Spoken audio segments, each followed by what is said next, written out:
Amour, charité avec Marie. Répondez au point. Amour. Merci, merci. Vous savez, il y a beaucoup de choses à dire par rapport à Marie-Mère de la Charité chrétienne. Mais je vais essayer de résumer un peu. Dans l'Église, quand Dieu permet à la Vierge Marie de se manifester, c'est pour une mission spécifique.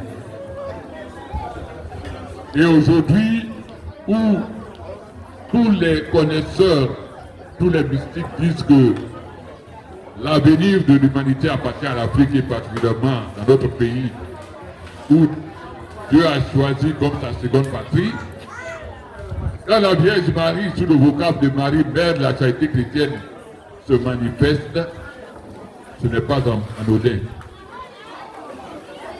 C'est elle qui va nous dire d'abord pourquoi elle est venue et quelle est sa mission en terre africaine et particulièrement en Côte d'Ivoire.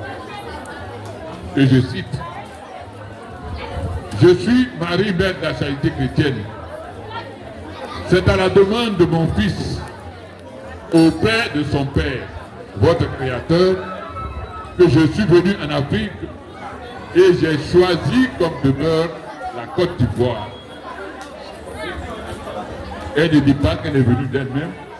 Elle dit que c'est son fils Jésus qui, après l'accord de son père, notre créateur, lui a permis de venir en Afrique et elle a choisi comme demeure la Côte d'Ivoire.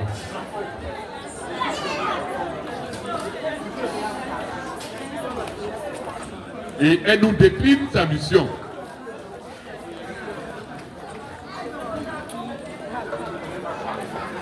Elle dit que la mission qui lui a été confiée est la suivante. C'est de libérer l'Afrique et les Africains de la sorcellerie et de toutes les œuvres qui accompagnent la sorcellerie. Ça, c'est le premier. Que deux, c'est de briser les pactes ancestraux. Et en troisième position, nous redonner notre identité volée du fait des multiples adorations et des multiples pratiques. Tout à l'heure, une enfant de Marie a posé la question, on parle de baptême, on dit que le baptême règle tout, mais pourquoi encore faut-il parler de purification et de délivrance? Vous savez, c'est vrai, quand on est un chrétien accompli, un chrétien vraiment chrétien et total, quand on est baptisé, c'est fini. Mais le problème qui se pose dans nos cultures, dans notre Afrique, c'est que on a un pied dedans, un pied dehors. Dieu n'aime pas les demi-demi. Ou tu es avec lui, ou tu n'es pas avec lui. Cela nous appelle à repenser notre catéchisme, notre façon de voir les choses dans l'Église. Je ne peux pas aspirer au baptême, venir au sacrement de baptême alors que j'ai des ceintures de sécurité dans les reins, alors que j'ai encore des bagues de protection sur moi, alors que je n'ai pas encore avec les esprits. Vous voulez que le sacrement du baptême agisse comment? C'est tout ça là qu'il faut éliminer. C'est tout ça là qu'il faut comprendre avant de rentrer dans le baptême. On nous raconte que aide-toi, le ciel t'aidera. Ça veut dire que moi aussi, il faut que je me prépare un côté et puis je viens prendre pour Dieu aussi. Un peu, comme ça va aller. Mais si Dieu ne règle pas ton problème, qui peut régler tes problèmes? Un être humain ne fera que retarder l'échéance. Quand Dieu règle, il le règle définitivement. Donc je reviens à la mission de Maman Marie, mère de la charité chrétienne. Cette mission se décline en plusieurs étapes, dont la plus importante, c'est la libération de tout cela. Donc, La première étape, c'est de venir à la rencontre de maman. Vous avez entendu parler de Marie, mère de la charité chrétienne. Vous vous êtes posé plein de questions et vous avez décidé d'aller voir. Vous venez, vous écoutez les messages, vous rentrez dans la spiritualité de Marie, mère de la charité chrétienne. Si ça vous convient, vous vous engagez, maman, je suis venu, j'ai écouté, ça m'intéresse. Qu'est-ce qu'il faut faire? Elle dit, mais mon fils, je suis là, je vous attends. Dites-moi les problèmes que vous avez, écrivez-moi, et je vais vous faire le diagnostic. Donc c'est la rencontre. C'est l'écrit à maman. Maman, voilà ce que je vis.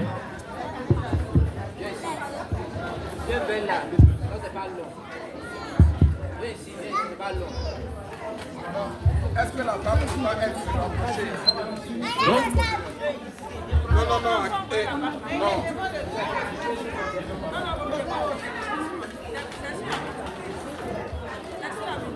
Donc après la rencontre, maman fait le diagnostic.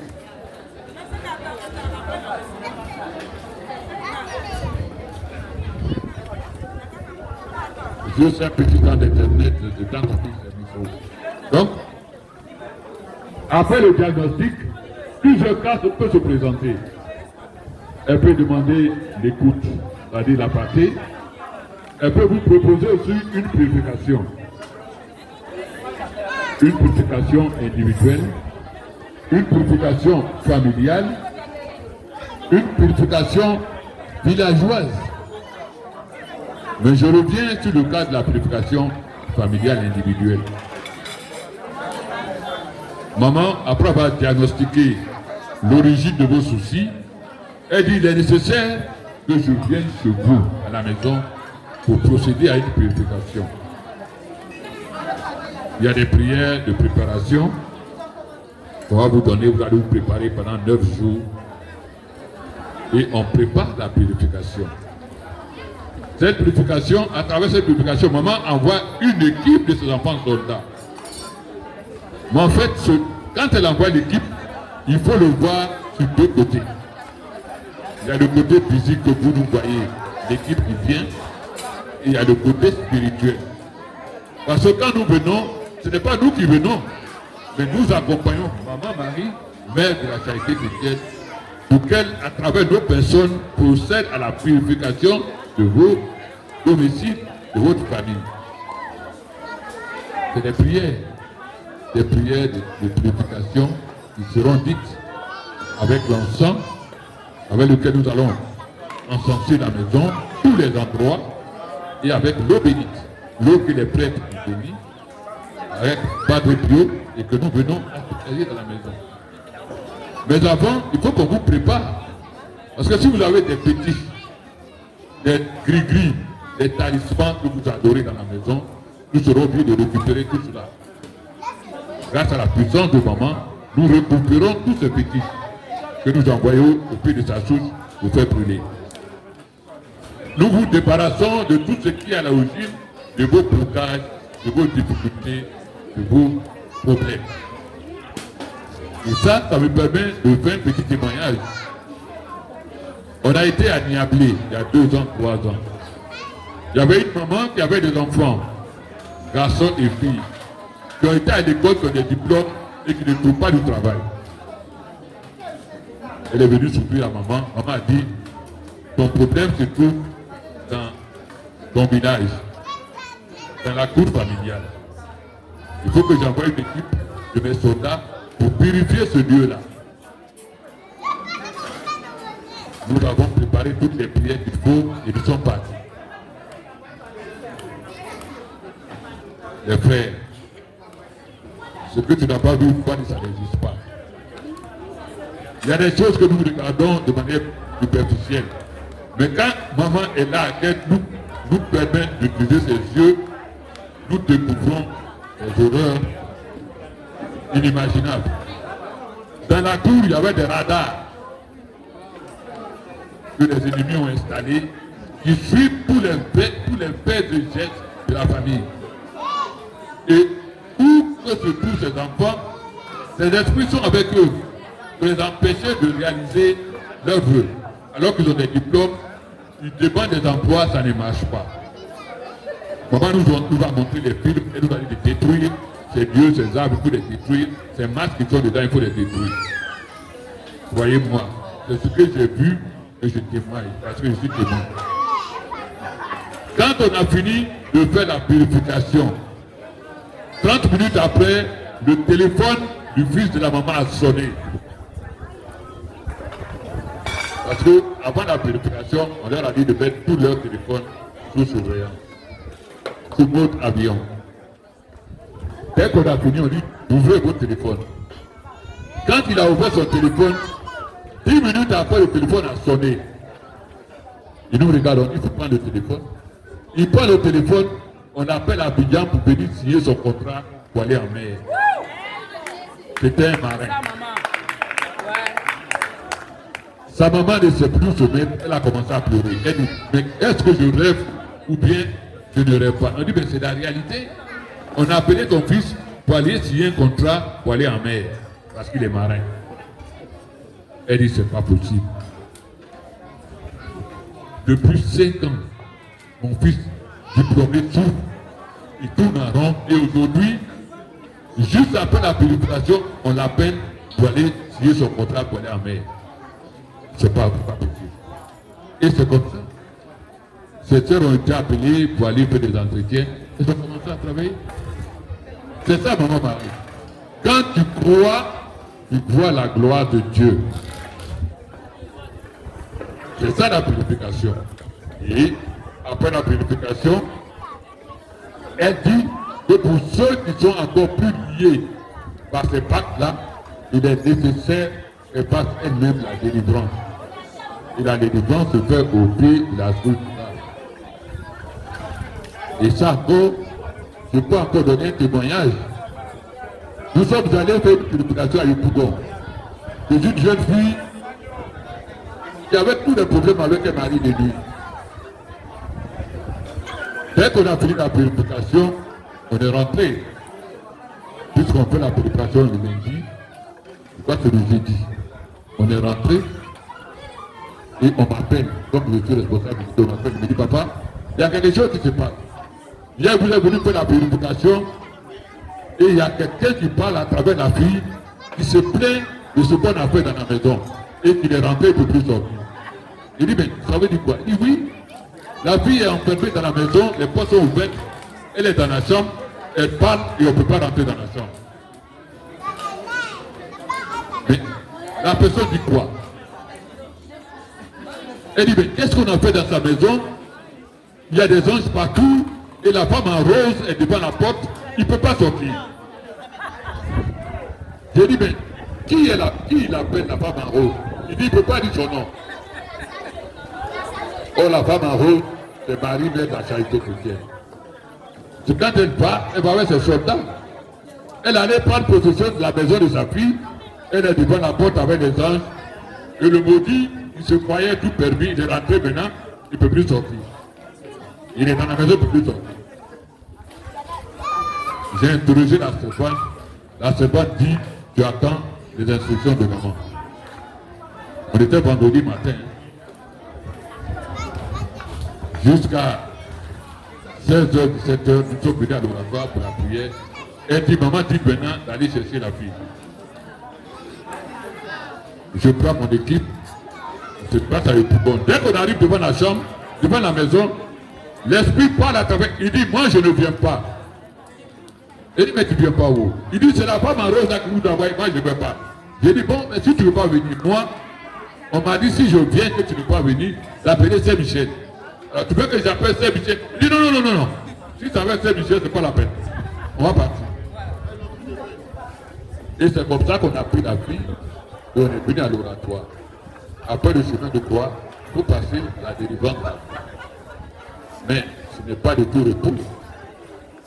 L'esprit dit que cette fille-là, on lui a donné depuis le ventre de sa mère. Et que ça fait 25 ans qu'il est avec la fille, il ne peut pas quitter.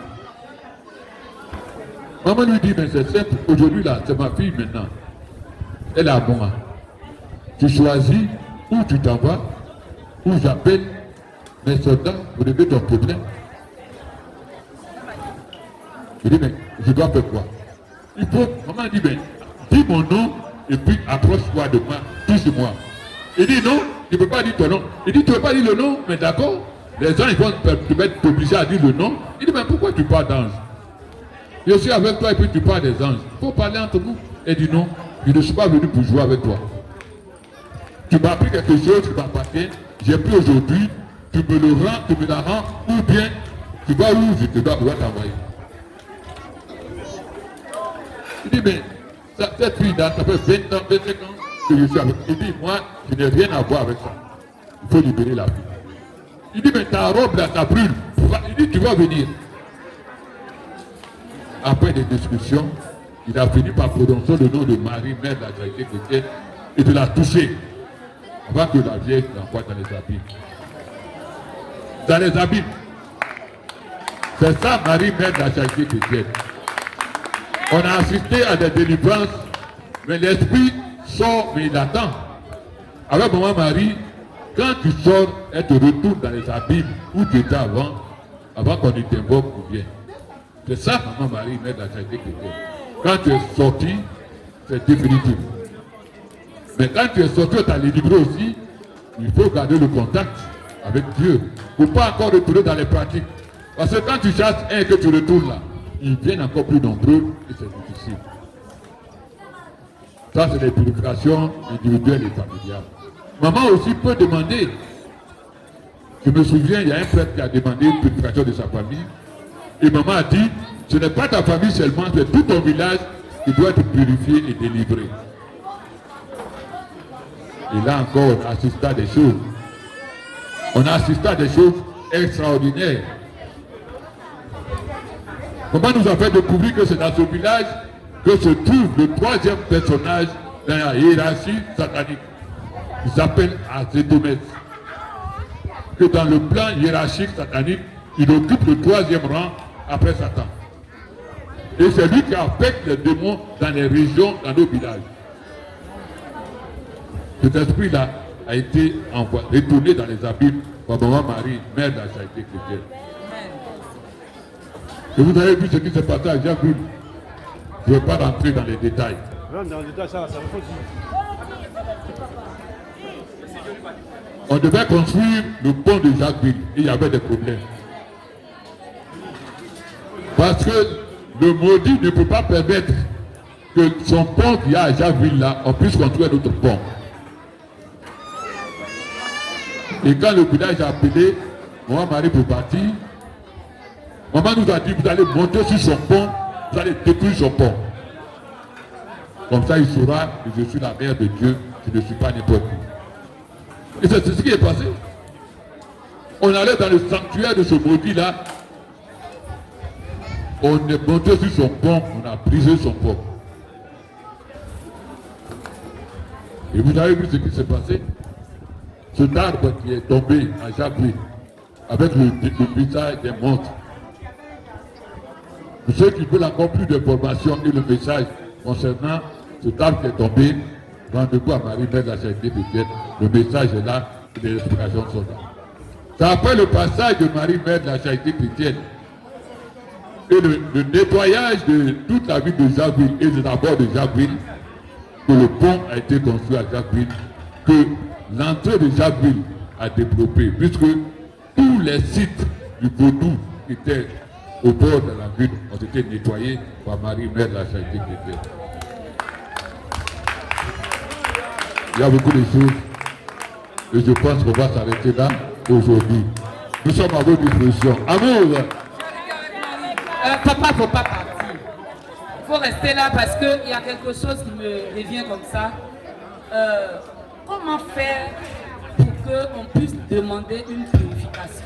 Parce que ça là, on a beaucoup d'esprits dans nos familles et puis on ne sait pas quelle est la procédure. Moi je suis des 18 montagnes là-bas avec mon village, peut-être qu'il y a des choses qui s'y passent. Maintenant, comment faire? Est-ce que l'équipe, l'équipe a besoin de quoi? Qu'est-ce qu'il faut mettre à la disposition de l'équipe? Quelle est la procédure pour une purification? J'ai dit tout à l'heure, il y a les purifications individuelles et familiales, et puis il y a les purifications villageoises et régionales. Pour les individuels, vous écrivez à maman, vous lui exposez les problèmes que vous avez. Problèmes de famille, problèmes de maison et tout ça. Elle va diagnostiquer. S'il est nécessaire qu'on aille faire une purification, c'est elle qui autorise la purification. Ce n'est pas nous qui demandons. Vous pouvez demander aussi, mais c'est elle qui valide. Ma fille, mon fils, j'ai écouté tes problèmes, il y a tel problème dans ta famille, dans ta maison. Je veux que l'équipe aille faire une purification. Maintenant, un village, il y a des problèmes pour se développer. Peut écrire à maman, nous avons essayé, nous pensons que c'est pas ce qui peut nous aider. Alors nous t'invitons à venir. Pour le village, il faut l'accord du chef du village. Et le chef du village, avec ses notabilités, il s'adresse à maman. Voilà le problème que nous avons besoin de ta visite. C'est elle qui, avec l'autorisation de Padre Pio, son directeur de cabinet, va dire écoutez, on a envie. C'est bon qu'on vienne chez vous. Et avec l'équipe des enfants, vous allez mettre ensemble le programme de visite de maman et puis inviter maman. Il y a toute une procédure, parce que maman n'a pas de voiture, comment organiser ce voyage-là. On s'entend, on organise, et puis on fixe la date. Il fixe la date. Telle date est convenable, et puis on organise pour venir chez vous. Voilà, c'est ce que je peux vous dire. Voilà, nous disons merci à papa Esmel. Je ne sais pas si les enfants de Marie-Mère de la Charité Chrétienne qui nous suivent sur TikTok ou bien Facebook ont des questions. S'il n'y a pas de questions, si les enfants de Marie-Mère de la Charité Chrétienne ici dans l'Assemblée, s'ils ont des questions, nous allons prendre 2 questions et après nous allons passer à un enfant soldat de Marie-Mère de la Charité Chrétienne qui m'a dit depuis, je veux faire mon témoignage. Le micro-heure.